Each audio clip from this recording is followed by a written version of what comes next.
someone that's hiding from us? That's Ruby. Oh, Ruby, get Don't take your gun to town. Yes, Ruby. Dee-da-da, dee-da. Let me find some. Be right back. That's what they all say. Yeah, Ian's been watching Star Trek. He's been watching the whole series. Talk about a binge. I realize that I should have my rough. You got a rough, I got a rough. Rough. Well, Peter and I are working on something special for Thanksgiving from Mickey. Remember Mickey? Mickey Mouse. Definitely.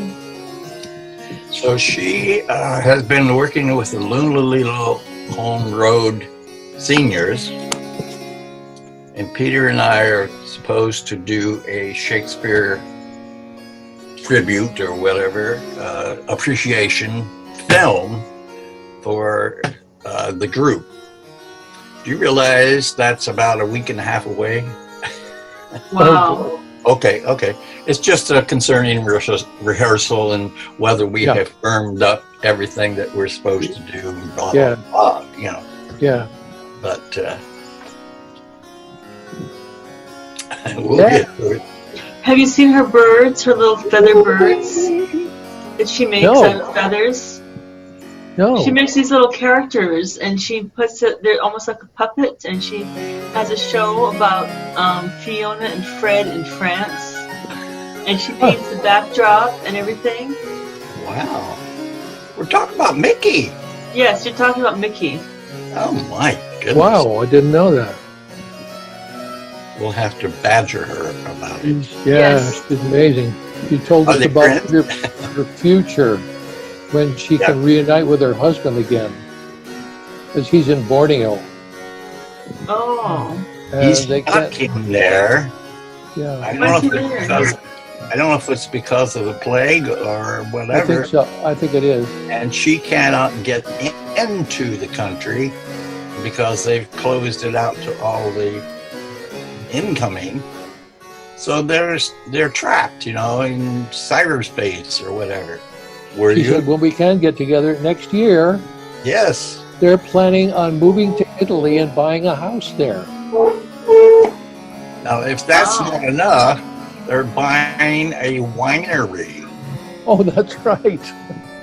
That is their raison d'etre, as it were. They're going to be, I don't know if they're selling the wine or if they're just going to be growing it, whatever. How you doing, Ruby? Hi.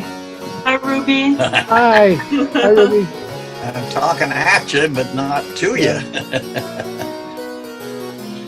Mikey.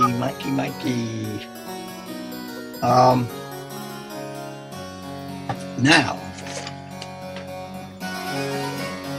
does everyone have that list of the parts for tonight's reading?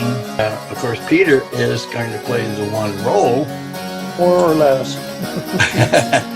And you I was surprised. It's not that long a play, actually.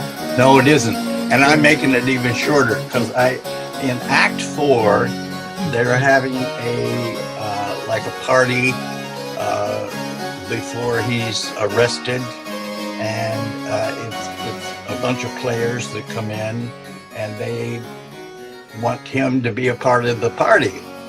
And so I'm not going to use Act 4 at all, and I'm going to just have to wing it for Act 5, in which Sir Thomas is hung or chopped head off.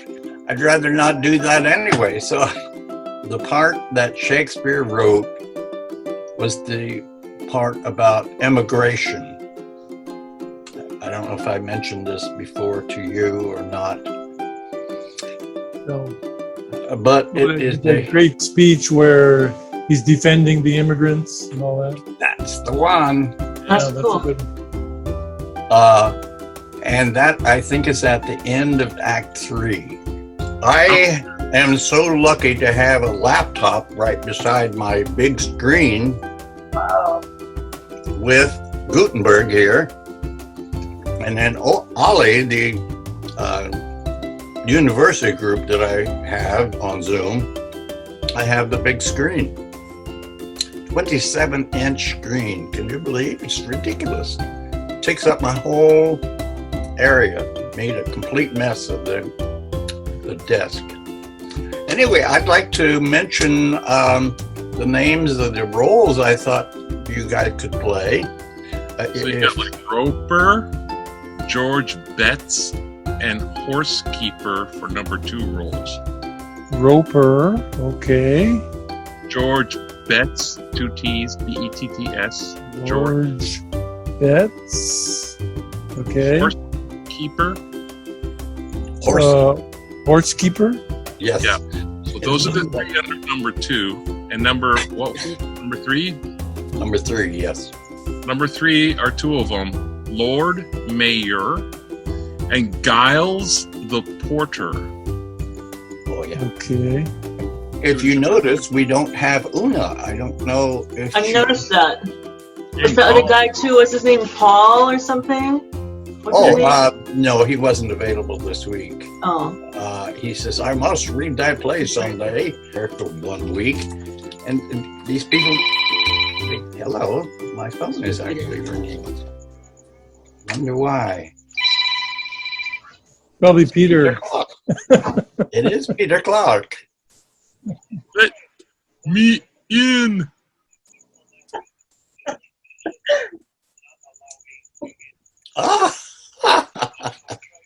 Something's happening. Okay, back in again. Thank you. I didn't know how to do it. Yeah. Sorry, yeah, I went to the Gutenberg thing and it said Safari will not allow me to enter. Are there any drunk characters in the play? She did that so well. I don't remember her being drunk. She was Trinculo. Oh, And Trinculo. Yes. Yeah, she had to be drunk. She did that so well. Well, she left early, and it scared me. I thought, oh, she's insulted with me giving her that role, so I had no idea. It's supposed to be my role. Yeah, or even mine. Well, anyway, so like I said, this is a really crazy play because 5 guys actually wrote the play. They presented it to Mr. Tilney, and he was the guy in Shakespeare Aloud that had to have permission from him before they could present the play on stage. And he never gave him permission because they had a riot in the middle of the play. The riot was the audience? No, I'm saying there were 50 people, actors on the Globe stage, and they were playing the riot. Then Shakespeare tries to calm them down with his wonderful immigration speech. Yeah, Tilney didn't like it. Tilney at last okayed it because Shakespeare stepped in. Okay, he wrote the immigration speech because he said you need to take all of this rabble-rousing and calm them down with Sir Thomas More making this wonderful, careful spoken speech. The 2 things I wanted to say, I said it before, but I'm going to say it so everyone's here. Act 4 is a bunch of players that come to Moore's house and they want to present a play, but they want him to be a part of the cast. So it's kind of like a play within a play. I'm not going to read that tonight because this just throws you off.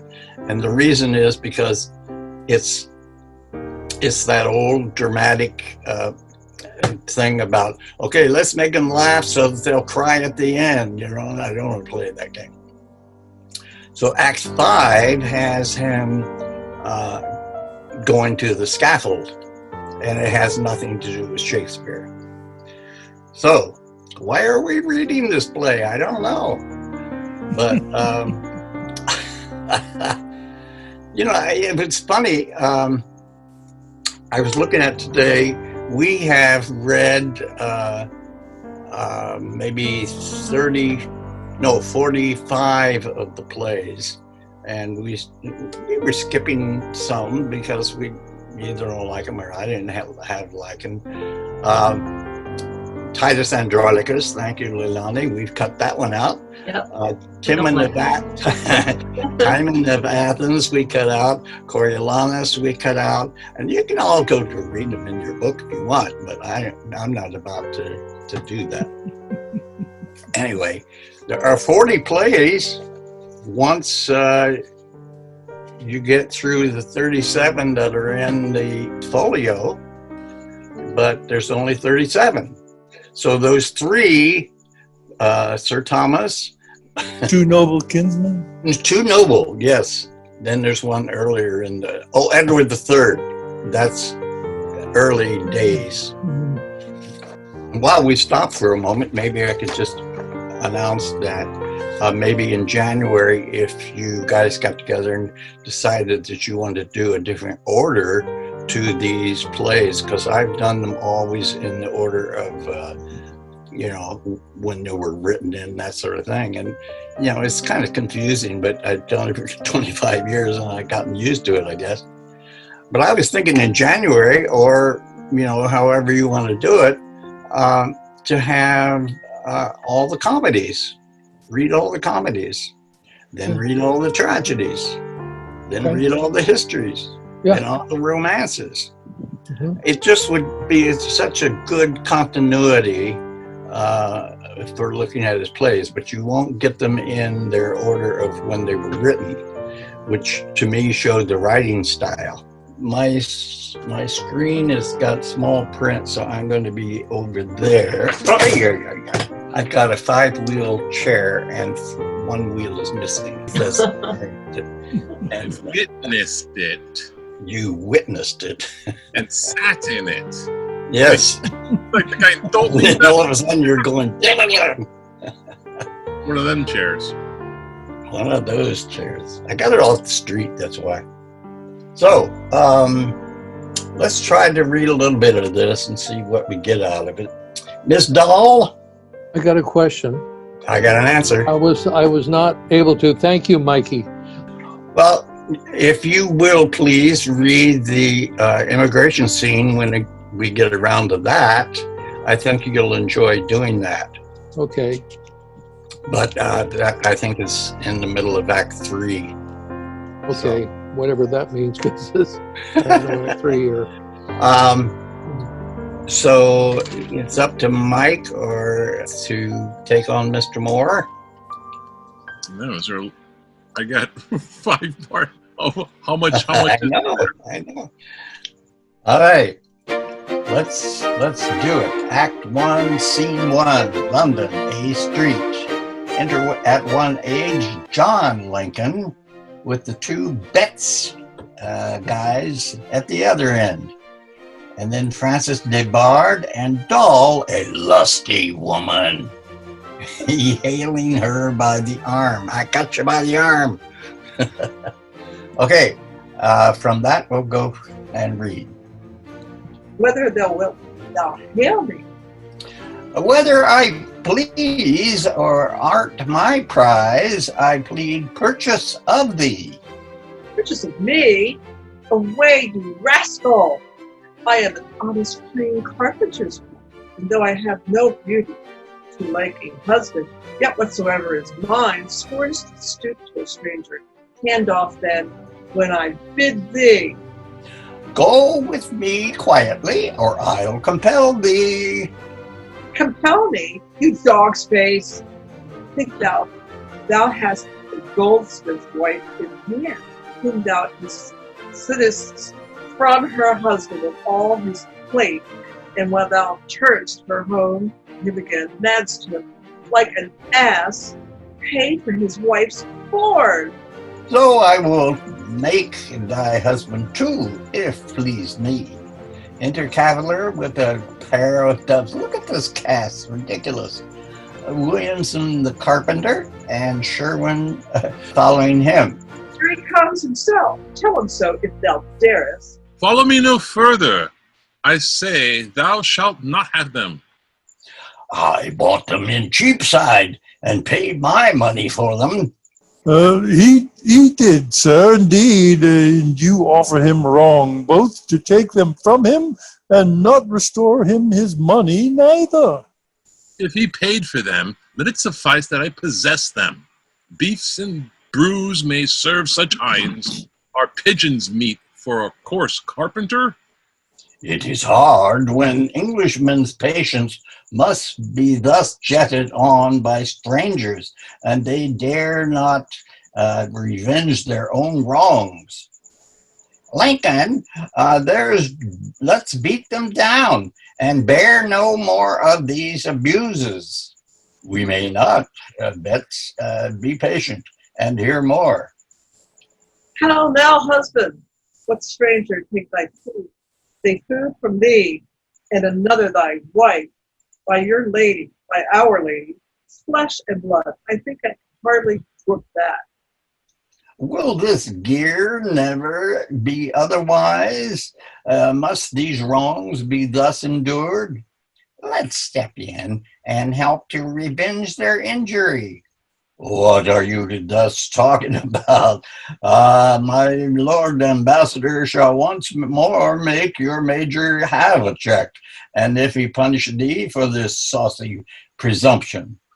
Indeed, my lord, by the ambassador's complaint sent me to Newgate one day, because against my will I took the wall of a stranger, and you may do anything. The goldsmith's wife and mine now must be at your commandment. Yeah, but the poor patient fools are you both to suffer it. Suffer it, I'll devour thee, if you can if you can or dare. I tell thee, fellows, if he were the mayor of London's wife, had I her once in my possession, I would keep her in spite of him that durst say nay. I tell thee, Lombard, these words should cost thy best cape, were I not curbed by duty and obedience. The mayor of London's wife, oh God, what shall it be thus? Why, Betts, am not I as dear to my husband as my Lord Mayor's wife to him? And wilt thou so neglectfully suffer thine own shame? Hands off, proud stranger, for by him that brought me, if men's milky parts dare not strike me. Stranger, yet women, them beat them down ere they bear these abuses. Mistress, I say you shall along with me. Touch not doll, Williamson, lest she lay thee along on God's dear earth, and then you, sir, the cavalier, that allow such coarse cakes to carpenters, whilst pigeons, which they pay for, must serve your dainty appetite. Deliver them back to my husband again, or I'll call so many women to mine assistance as will not leave 1 inch untorn of thee. And if our husbands must be bridled by law, forced to bear your wrongs, their wives will be a little lawless, and soundly beat ye. Come away, Debard. Let us go complain to my Lord Ambassador. Look at this exeunt ambo. Go and send him among us, and I will give him his welcome too. I am ashamed of freedom of this Englishman, freeborn Englishmen, having been beaten, strangers within their own homes, should thus be braved and abused by them at home. It is not our lack of courage in the cause, but the strict obedience that we are bound to. I am the goldsmith whose wrongs you talked of, but how to redress yours or mine own is a matter beyond our abilities. Not so, not so, my good friend. I, though a mean man, a broker by profession, and named John Lincoln, have long time winked at these wild enormities with high mighty impatience, and of these two brethren here, that's by name, can witness, with loss of mine own life, would gladly remedy them, yes. He is in a good forwardness, I tell you, if it hit right. That's how I prithee. Tell it to Doll Williamson. You know the Spittle sermons begin next week, and I have drawn the bill of all our wrongs and strangers' insolences, which means the preachers shall there openly publish in the pulpit. Oh, but that they would? Oh, faith, it would tickle our strangers thoroughly. Aye, if you men durst not undertake it, before God, we women would. Take an honest woman from her husband?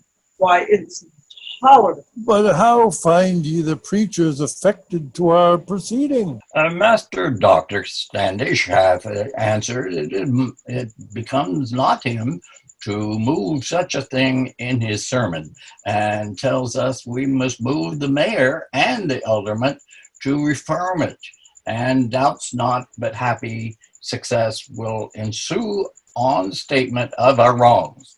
You shall perceive there be no hurt in the bill, and here's a couple of them. I pray ye, hear it. With all our hearts. All our hearts, for God's sake. read it.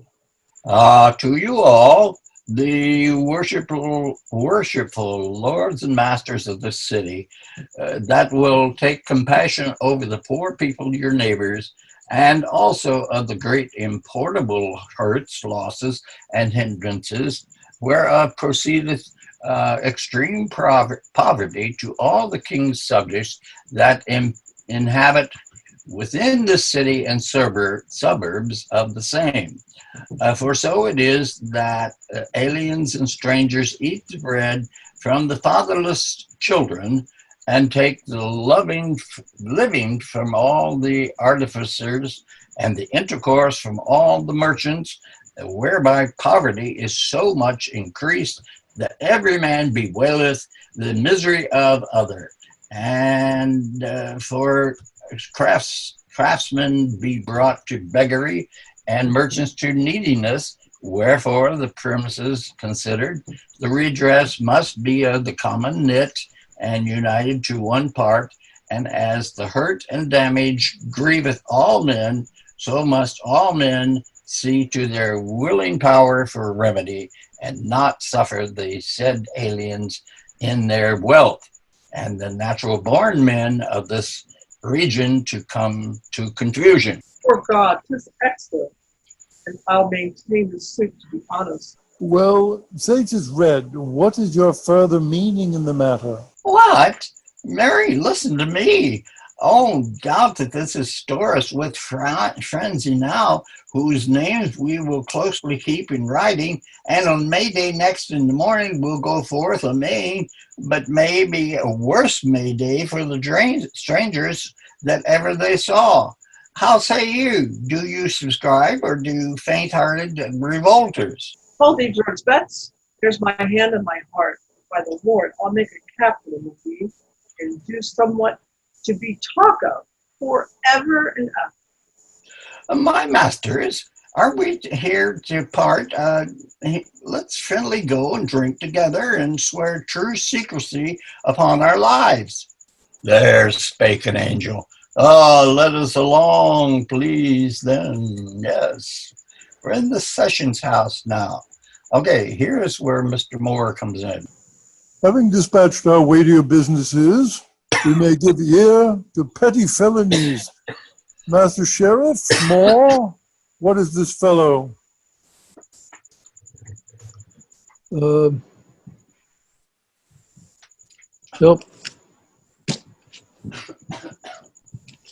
No, wrong page. I'm ready to burn this book. Ban it. Give it back to Riverside. Yeah, well, there we go. Maybe somebody can hold their computer up to their camera and Peter can read it. Read until he comes to your part, and then you jump in. Somebody else read it until we come to that part. Okay. Okay, good idea. Thank you. Is Shrewsbury? Yes. Yes. Let's see. So I'm More then? And Lord, okay. My lord, he stands indicted for a purse. He hath been tried. The jury is together. Who sent him in? That did I, my lord. He had been hanged ere this, the only captain of the cut purse crew. What is his name? At his profession, lifter, my lord. That one can lift a purse right cunningly. And is that he accuses him?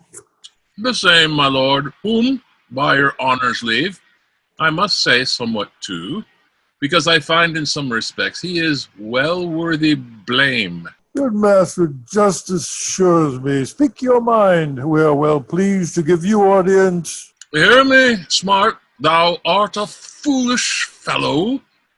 If Lifter be convicted by the law, as I see not how the jury can acquit him, I'll stand to it thou art guilty of his death. My lord, that's worthy the hearing. Listen then, good Master More. I will tell thee plain, it is a shame for thee, with such a sum, to tempt necessity.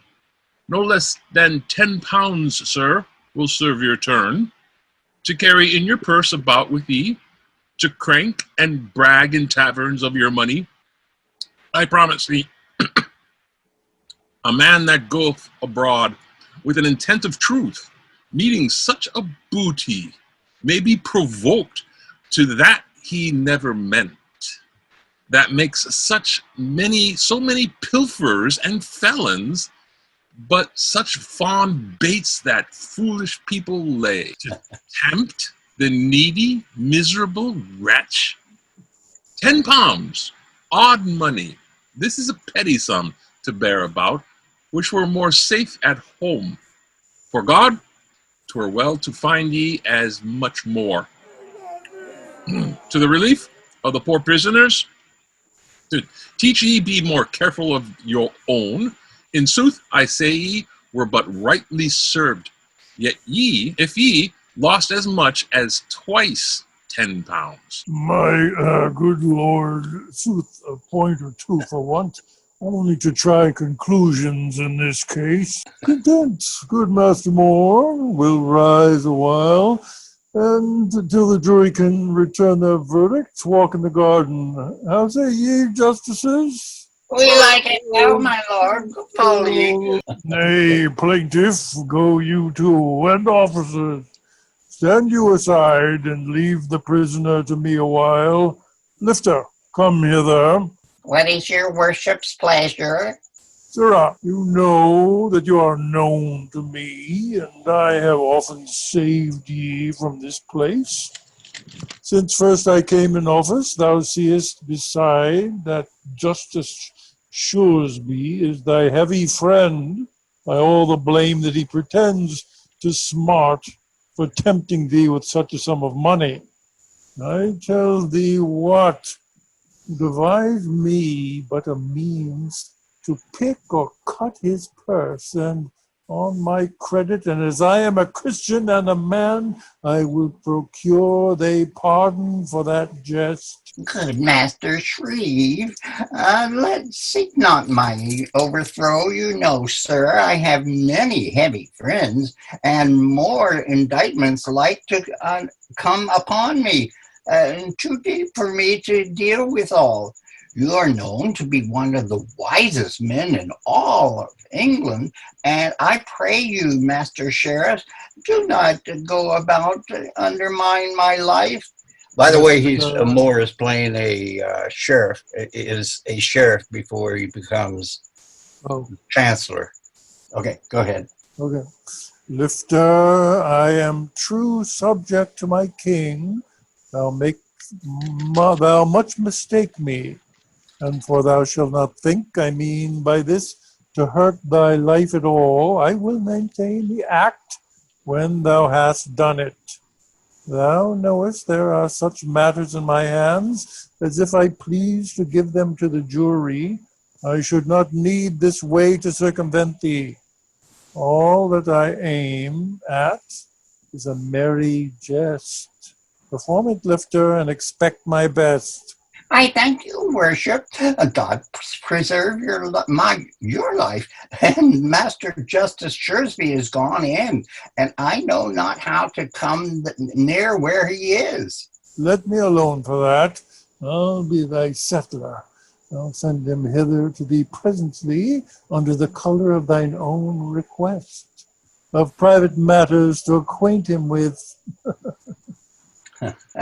If you do so, sir, then let me alone. 40 to 1, but then his purse is gone. Well said, but see that thou diminish not 1 penny of the money, but give it me.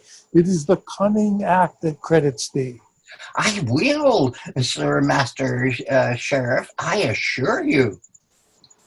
I see the purpose of this gentleman is to check the folly of the justice for blaming others in a desperate case, wherein himself may fall as soon as any to save my life. And it is a good adventure. Silence there, ho! Oh, now doth the justice enter. Now, sirrah, now, what is your will with me? Wilt thou discharge thy conscience like an honest man? What sayest thee to me, sirrah? Be brief, be brief. As brief, sir, as I can. If I stand fair, I'll be a brief anon. Speak out, mumble not. What sayest thou, sirrah? Sir, I am charged, as God will be my comfort, with more than's true.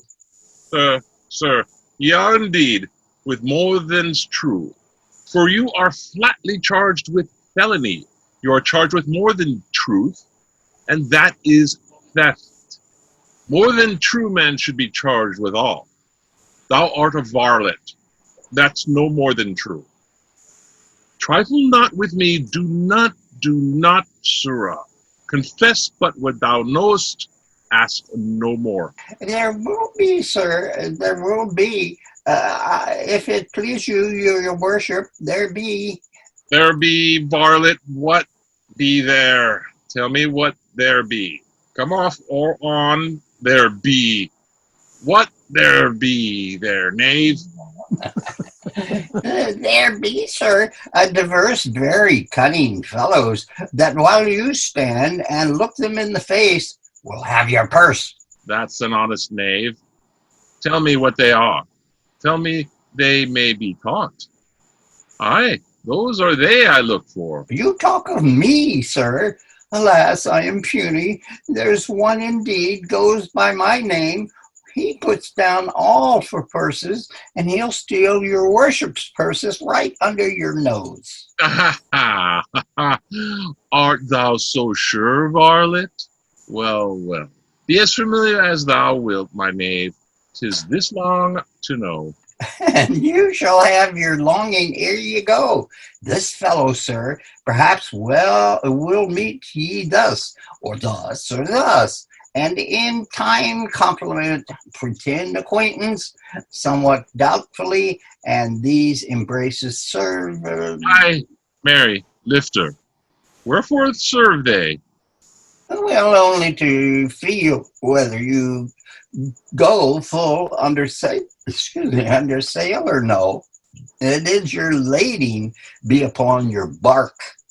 In plainer English, lifter, if my purse be stored or no? Ye have it, sir.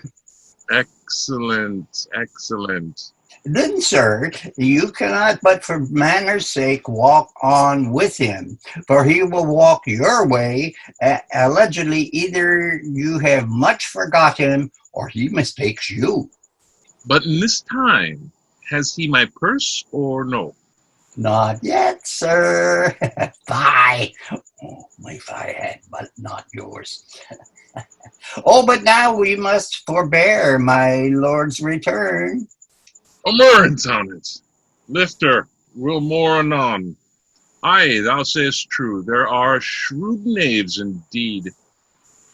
But let them gull me, widgeon me, rook me, fop me. Ye faith, they're too short for me. Knaves and fools meet when purses go. Wise men look to their purses well enough. Lifter, is it done? Done, Master Shreve, and there it is. Then build upon my word. I'll save thy life. Well, Lifter, stand to the bar.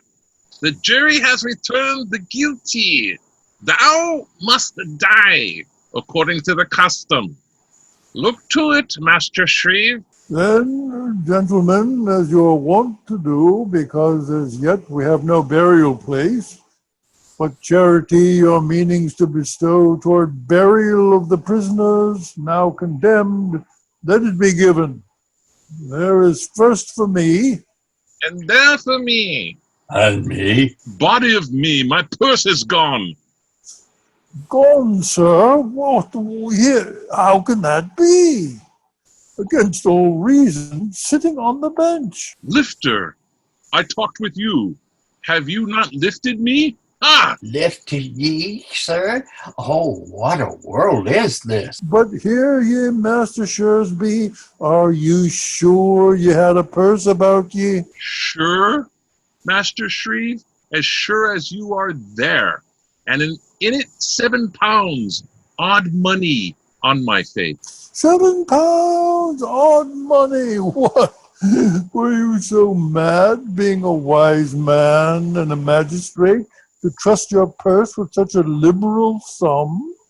7 pound odd money. For God, 'tis a shame with such a sum to tempt necessity. I promise ye, a man that goes abroad with an intent of truth, meeting such a booty, may be wrought to that he never thought. What makes so many pilferers and felons but these fond baits that foolish people lay to tempt the needy, miserable wretch? Should he be taken now that has your purse? I'd stand to it. You are guilty of his death. For questionless, he would be cast by law. 'Twere a good deed to fine ye as much more to the relief of the poor prisoners, to teach ye lock your money up at home. Well, Master More, you are a merry man. I find ye, sir, I find ye well enough. Nay, ye shall see, sir, trusting thus your money, and Lifter here in trial for like case, but that the poor man is a prisoner, it would be now suspected that he had it. Thus may ye see what mischief often comes by the fond carriage of such needless sums. Believe me, Master Shrewsbury, this is strange. You, being a man so settled in assurance, will fall in that which you condemned in other. Well, Master Shrewsbury, there's your purse again, and all your money. Fear nothing of more. Wisdom still keeps the mean and locks the door. Well, from that scene, we can just see a little bit of what Sir Thomas More is keeping people honest by kind of tricking others.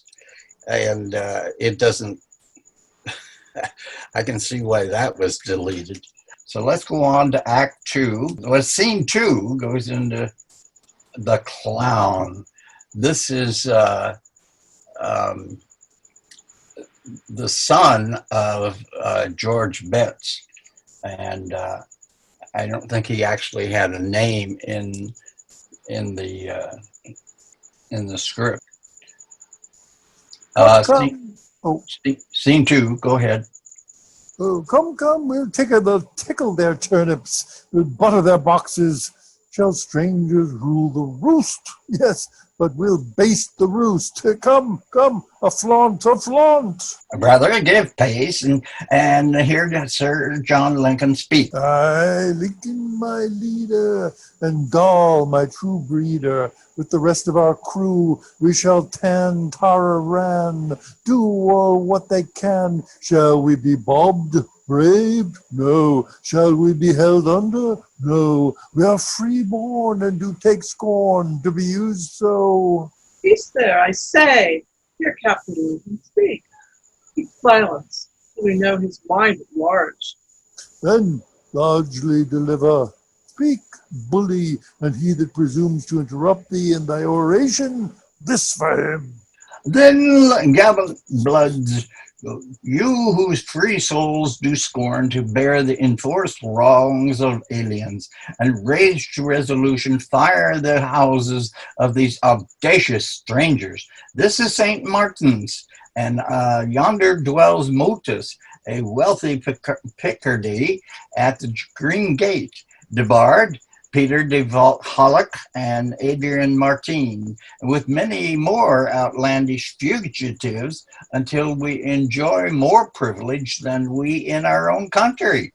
Let's then become their slaves, and since justice keeps not them in greater awe, we will be ourselves rough ministers at law. Use no more swords, no more words, but fire the houses. Brave Captain Courageous, fire me their houses. Aye, for we may as well make bonfires on May Day as at midsummer.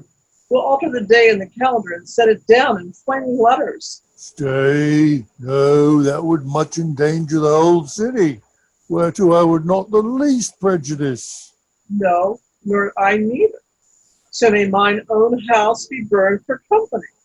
I'll tell you what, we'll drag the strangers into the moor fields and there bombast them till they stink again.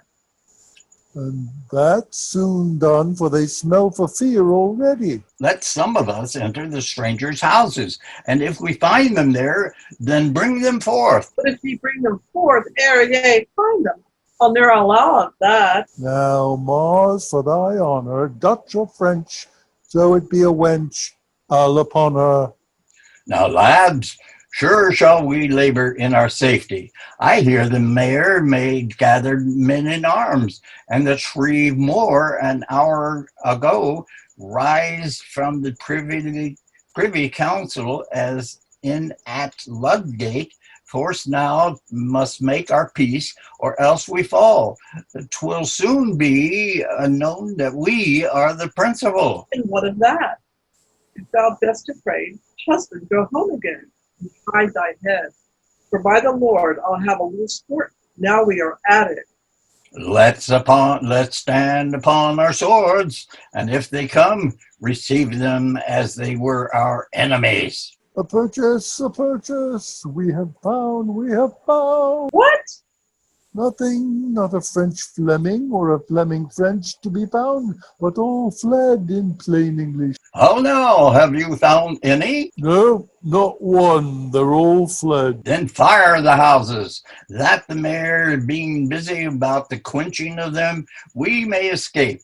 Burn down their kennels, let us straight away, lest this day prove to be us an ill May Day. Fire, I'll be the first. If hanging come, 'tis welcome, that's the worst. Let's do this whole scene because this is where we end up with the great immigration speech.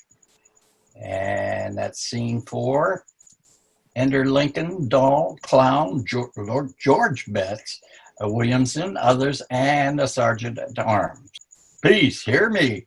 He that will not see a red herring at a hairy groat, butter at 11 pence a pound, meal at 9 shillings a bushel, and beef at 4 nobles a stone, list to me. It will come to that pass, if strangers be suffered. Mark him. Our country is of a great eating country, ergo they eat more in our country than they do in their own. Buy a halfpenny loaf a day, troy weight. They bring in strange roots, which is merely to the undoing of poor apprentices. For what's a sorry parsnip to a good heart? Ah, trash, trash. They breed sore eyes, and 'tis enough to infect the city with the palsy. Nay, it is infected it with the palsy. For these bastards of dung, as you know, they grow in dung, have infected us, and it is our infection that will make the city shake, which partly comes through the eating of parsnips. True, and pumpkins together. What says ye to the mercy of the king? Do you refuse it? You would have us upon us, would you? No, marry, do we not. We accept the king's mercy, and we will show no mercy upon the strangers. These will be the simplest things that ever stood in such a question. I'll say you, prentices simple, down with him. Simple. Simple. Hold, in the king's name, hold. Friends, masters, countrymen. Peace, peace. I charge you, keep the peace. My masters, countrymen. The noble Earl of Shrewsbury, let's hear him. We'll hear the Earl of Surrey. The Earl of Shrewsbury. We'll hear both. Both. Ah, peace, I say peace. Are you men of wisdom, or what are you? What you will have them, but not men of wisdom. We will not hear. We will Shrewsbury. not No, Shrewsbury. Marshals the bank of their obedience. Thus will they bear down all things. Sheriff Moore speaks. Shall we hear Sheriff Moore speak? Let's hear him. A keepsake plentiful of chivalry, and made my brother Arthur Watson's Syria. Sakes, yeomen. Let's hear Shreeve Moore. Even by the rule you have among yourselves, command still audience. Peace. Silence. Peace. Silence. Peace. You that have voice and credit with the number, command them to a stillness. A plague on them. They will not hear their peace. The duel cannot rule them. Then what a rough and riotous charge have you to lead those that the devil cannot rule? Good masters, hear me speak. Aye, Manas. Will we, Moore? Thou art a good housekeeper, and I thank thy good worship for my brother, Arthur Watson. Peace. Well, look what you do offend, you cry upon. That is the peace. Not one of you here present had there such fellows lived when you were babes that could have stopped the peace, as now you would. The peace wherein you have, till now grown up, had taken from you, and the bloody times could not have brought you to the state of men. Well, alas, poor things! What is it you have got, although we grant you get the thing you seek? Marry, the removing of the strangers, which cannot choose but much advantage the more handicrafts of the city. Well, grant them removed, and grant that this your noise hath chid down all the majesty of England. Imagine that you see the wretched strangers, their babies at their backs, with their poor luggage, plodding to the ports and coasts for transportation, and that you sit as kings in your desires, authority quite silenced by your brawl, that you rough in your opinion clothed. What had you got? I'll tell you, you had taught how insolence and strong hand should prevail, how order should be quelled, and by this pattern, not one of you should live an aged man. For other ruffians, as their fancies wrought, with self-same hand, self-reasons, and self-right, would shock on you, and men, like ravenous fishes, would feed on one another. Before God, that is as true as the gospel. Does everybody understand that speech? What he means by shark on you? No. It's, it's like a shark when he sees you're all alone in the water, he just comes and grabs you. Hey, Dog this, eat dog. nay, this is a sound fellow, I tell you. Let's mark him. Let me set up before your thoughts, good friends, one supposition, which if you will mark, you shall perceive how horrible a shape your innovation bears. First, 'tis a sin, which oft the apostle did forewarn us of, urging obedience to authority, and 'twould no error if I told you all you were in arms against God. Mary, That, God forbid that, that. that, God forbid Mary. that. God forbid that. Nay, certainly you are. For to the King God hath his office lent of dread, of justice, power, and command, hath bid him rule, and willed you to obey. And to add ampler majesty to this, he hath not only lent the king his figure, his throne, and sword, but has given him his own name, calls him a god on earth. What do you then, rising against him that God himself installs, rise against God? What do you to your souls in doing this, O desperate as you are?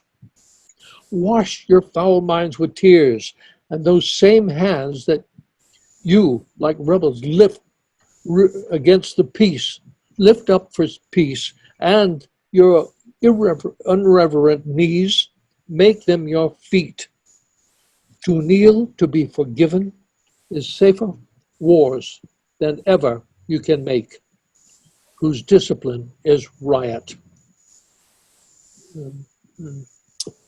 Wow, that cut out a whole bunch of stuff. Riot. Continue? I'm sorry, I had to write my eye because I was so terribly moved by the whole thing. Anyway, yes, it is. into your obedience, why even your Hurley cannot proceed but by obedience. Tell me but this, what rebel captain, as mutinies are incident, by his name, can still the rout? Who will obey a traitor? Or how well can that proclamation sound when there is no addition but a rebel to qualify a rebel? You'll put down strangers, kill them, cut their throats, possess their houses, and lead the majesty of law in Ilium to slip him like a hound. Alas, alas, say now, the king, as he is the element of the offender mourn, should so much come too short of your great trespass as but to banish you. Whither would you go? What country, by the nature of your error, should give you harbor? Go you to France or Flanders, or to any German province, Spain or Portugal, nay, anywhere that not adheres to England. Why, you must needs be strangers. Would you be pleased to find a nation of such barbarous temper that breaking out in hideous violence would not afford you an abode on earth, whet their detested knives against your throats, spurn you like dogs, and like as to that God owed not, nor made not you, nor that the elements were not all appropriate to your comforts, but chartered unto them? What would you think to be thus used? This is the stranger's case, and this your mountainish inhumanity. It's So- We'll be ruled by you, Master Moore, if you'll stand our friend to procure our pardon. Submit you to these noble gentlemen, entreat their mediation to the king. Give up yourself to form, obey the magistrate, and there's no doubt but mercy may be found, if you so seek it. We yield and desire his highness's mercy. Mercy. No doubt his majesty will grant it you, but you must yield to go to several prisons till that his highness will be further known. Most willingly. Most willingly, if you will have us. Lord Mayor, let them be sent to several prisons, and there, in any case, be well entreated. My lord of Surrey, please woo to take horse and ride to Cheapside, where the aldermen are there with their several companies in arms. Will them to go there to their several wards, both for the stay of Firth mutiny, and for the apprehending of such persons as shall contend. I go, my noble lord. Will straight go to tell his highness this good news. With all, Shrevemore. I'll tell him how your breath has ransomed many a subject from sad death. Lincoln and Sherwin, you shall both to Newgate, the rest unto the counters. Go guard them hence. A little breath well spent cheats expectation in this fairest event. Well, Sheriff Moore, thou hast done more by good words than all they could do with their weapons. Give me thy hand. Keep thy promise now for the king's pardon.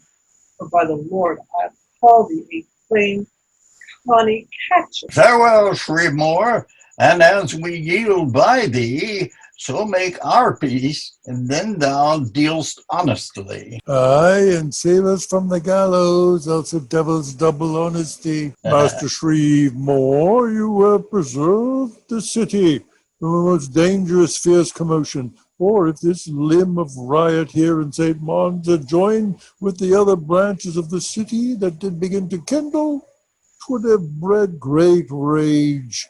That rage much murder would have fed. Not steel, but eloquence hath wrought this good. You have redeemed us from much threatened blood. Basically, that is the speech that Shakespeare wrote, and it has all the colors and all the usual Shakespeare images that are given. And as far as I'm concerned, the play's over. It's up to you folks if you want to continue reading it, because now it's up to the rest of the people in the town to follow Moore's advice to grant safety to the aliens. So that's its main purpose of the speech. But So what happens to the rebels? I vaguely remember that they don't get amnesty; they end up getting hung, right? The only thing I remember, it's really stupid because I saw it in 2005 and I just can't remember back that far. But it says that Moore asked what will stop bullies preying on them with self-same hand, self-reasons, and self-right. I would shark on you. That's that speech there.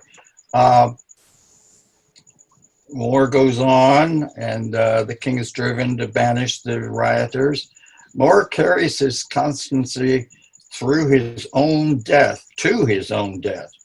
He cannot change his mind and sign the articles that recognize Anne Boleyn and her heirs as legitimate subjects, and so he calmly accepts his fate, and no I salute my trunk with a sad tear.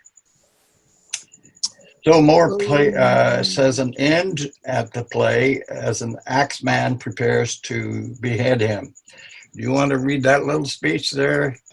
It is in heaven that I am thus and thus, and that which we profanely term our fortunes in the provision of the power above, fitted and shaped just to that strength of nature which we are born withal.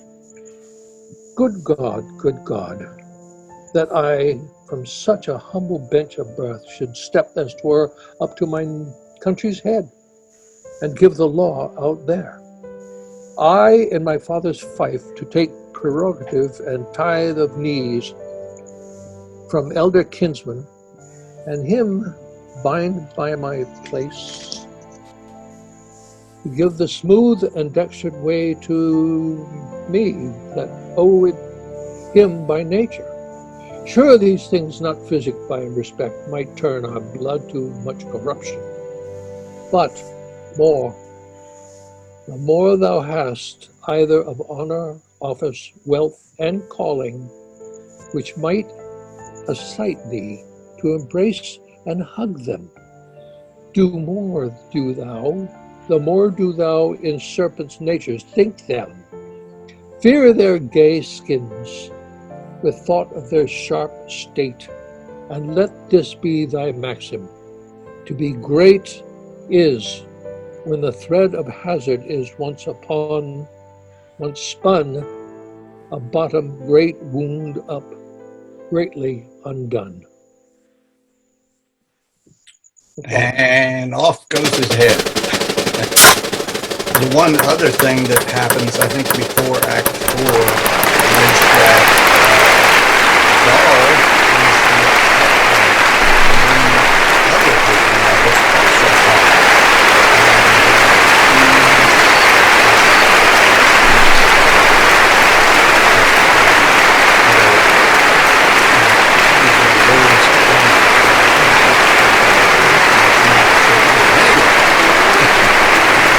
Sorry, Leila, you didn't have a word for me tonight.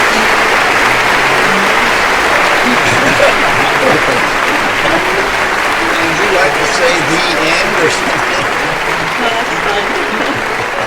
That never made it on the stage. I wonder why. I wonder why, yeah. What's that? The costumer quit. Yeah, I bet you he did. It might have been street costumes of the day, too. But anyway, my copy of the script is down at the studios. I do remember that I was in charge of a reading group in Stratford during the time that I was going to watch this play. And there was a volunteer list of people who wanted to read a role in the play. So everybody signed their name, and sure enough, there was over 30 people that signed their name. Well, I'm not going to sit by and lead a group of readers. So I went up to them all, and we were all sat outside in a beautiful sunny day, and sat in a big circle, either with chairs or on the grass. And I said, "Is anyone here named Thomas?" It was the only way that I knew how to cast the role, because I had no idea who these people were. Yeah. And the wonderful thing about it is that it was all in English accents, different Of course it was. Northern London, whatever kind of accents. Yes, And but it just made it a delightful afternoon of reading just a little bit less than what we read today. I think we only read the scene with the immigration speech. But this Thomas More, the Thomas man who read, was actually about our age, Peter. And he just was so grateful to get to play the lead of this play. Wow. Isn't that amazing? Yeah. What a happy memory. Yeah. And then it was about an hour later, after lunch, that we went to see the actual performance of it at Royal Shakespeare Company. And they came up to me afterwards and they said, "Oh, I'm so glad we read that part, because I would not have understood it otherwise." Yeah. So that certainly makes sense. Sure. So thanks, everybody. Yeah. Okay. So the immigrant speech is the only thing Shakespeare wrote. Because Tilney, the master of the rebels, as he was called, was the man that would okay any script, because if it had anything to do with the killing of the queen or any subversive things. And of course, that kind of goes on nowadays too. But he had to okay that script before it could be presented to the public. And they started this speech back in the 1590s, or this play. And like I say, 2 or 3 stepped in and added more things to it. And then finally, they realized it was never going to make it on stage because Tilney said no. And so that was when they went up and asked Shakespeare, who was at the top of his game. He had just written Hamlet. And they asked him to write something about immigration and the setup of this extraordinary play, you know. Yeah. And because it was so recent after Henry V had cut off Thomas More's head, I think that was why it was sentimental to the public as to why they wanted to see it. They kind of still remembered it. Yeah, you probably did. I've got my book here somewhere. I'm so mixed up. Anyway, his head was still displayed on a pike from the battlements, probably. I wouldn't doubt it. You know, he was a good friend of Henry's because Henry just needed his permission in order to marry Anne Boleyn. And that's all he wanted. He wanted to just get that business over with. Well, Thomas More had this attitude about, you know, once you're married, doesn't matter. Well, the counter argument was that Henry said, well, I married my brother's wife after my brother died, and you're not supposed to do that. And so that was the big contention. And of course, Anne Boleyn was set Henry up for arguing with Sir Thomas More. Next reading is Henry VIII. We will hear from Margaret. Prepare yourself, Leilani. I once had Linda Molina read this because she is Spanish, and she listened to a recording of it. She says, "Oh, this is not the Spanish that I speak. It was more like Castilian or something like that." Oh. And so anyway, but she read the speech. I doubt if she'd come back and read with us even in Zoom. But anyway, that's your assignment, to look up Henry VIII. Okay. It's a wonderful, wonderful speech. And Peter, you'd appreciate that Jane Laportiere made that speech. Yeah. And, Jane Laportiere, yeah. Yeah. And if you remember, Leilani, Keith, and Mike, when we saw the Shakespeare, In Search of Shakespeare, she was the one that read this or spoke this speech to Henry VIII in that film. Do you remember the film at all? It might not ring a bell, I don't know.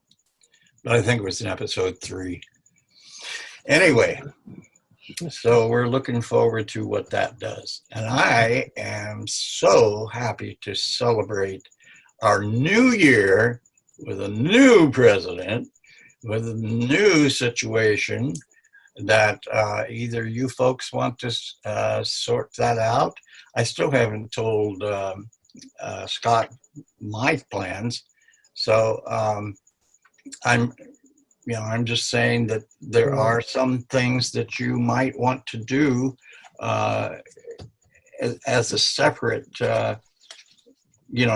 instead of all the stuff that I had been doing. Yeah.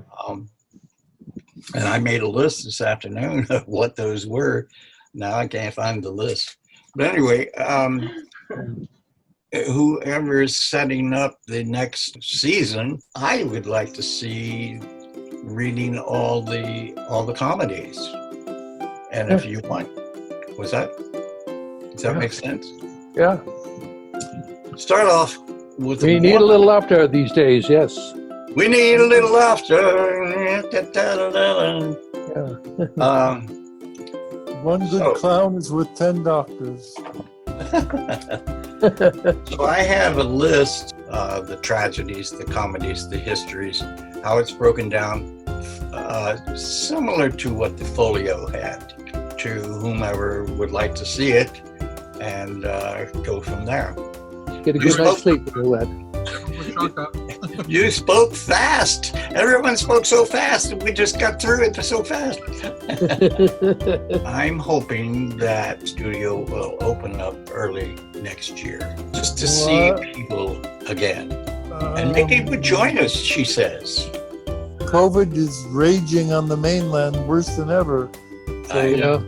don't hold your breath. She might be working tomorrow, That could on be. Magnum or something really That early. could be, yeah. Oh, Yeah. really? Oh, gosh. He had, but was it Magnum or was it the other one? Well, the other one is gone, so Oh, it is. although, Okay. yeah, the Magnum's the only port in the storm.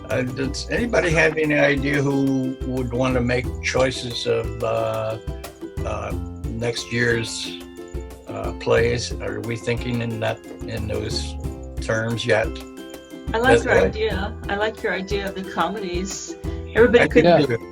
tell what their favorite play is, and we could put it all together. Sure, sure. Yeah, Uh, good idea. the list that I have follows the folio, which, that's one of the main reasons we are doing this whole brouhaha. I'll send it to you three guys and we'll go from there and say aloha Okay. and shaka. Okay. Keith Good. always wants us to give the shaka. Yes. Shakalaka All ding. right. Okay. Have a Thank good you. evening. Thanks Thanks, for coming everybody. in. And Bye. Thanks. All right. Okay. Bye. Thank you. Bye-bye. Yeehaw.